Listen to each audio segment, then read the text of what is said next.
करते? आज पालक डाळ बनवते, हैदराबादी पालक डाळ. हे बघा, पालक टाकली,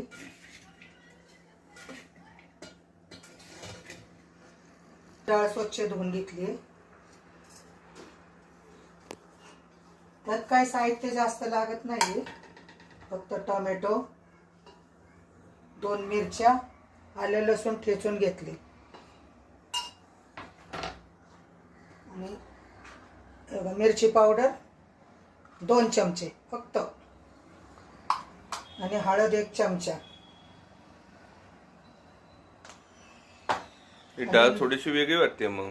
ही हैदराबादी डाळ आहे ना. ओके. हा, मग तू कधी खाल्ली होती आणि कुठं हे मी लहानपणापासून ही डाळ माझ्या नेहमी बनवायची, कारण आजूबाजूला आहे ना सगळे तेलगू लोक होते हैदराबादी, त्यामुळे आई बनवायची. मग लहानपणापासून आम्ही खायचो.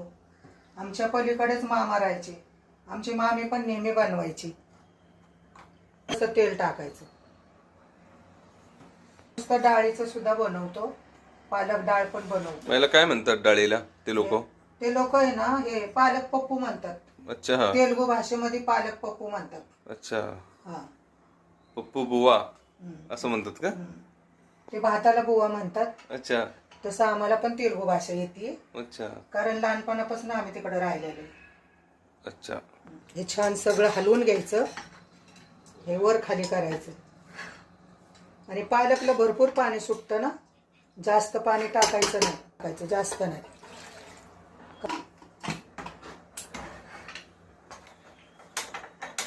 हे बघा, असं आटवून घ्यायचं. हे हाटतोय आपण, हे हाटतो त्याला काय म्हणतात ताई? हे लाकडू रवीने हटायचंय. रवी. हा, हे रवी असं झालं छान. अच्छा, मिळून आले कट.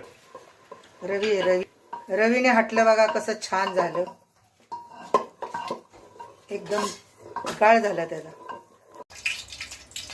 मोहरी टाकली, थोडीशी जिरी, लाल मिरच्या, लसूण आणि कढीपत्ता. चांगली कडक फोडणी द्यायची. हे बघा, चिंचाचं पाणी आहे ना, हे चिंच सकाळी भिजायला ठेवली, त्याच्यात अशा प्रकारे फोडणी द्यायची. मग हे उकळी आल्यानंतर ही डाळ टाकायची. आता पप्पू डाळ खाणार का? ह्याला उकळी आली. आता मी डाळ ओतते.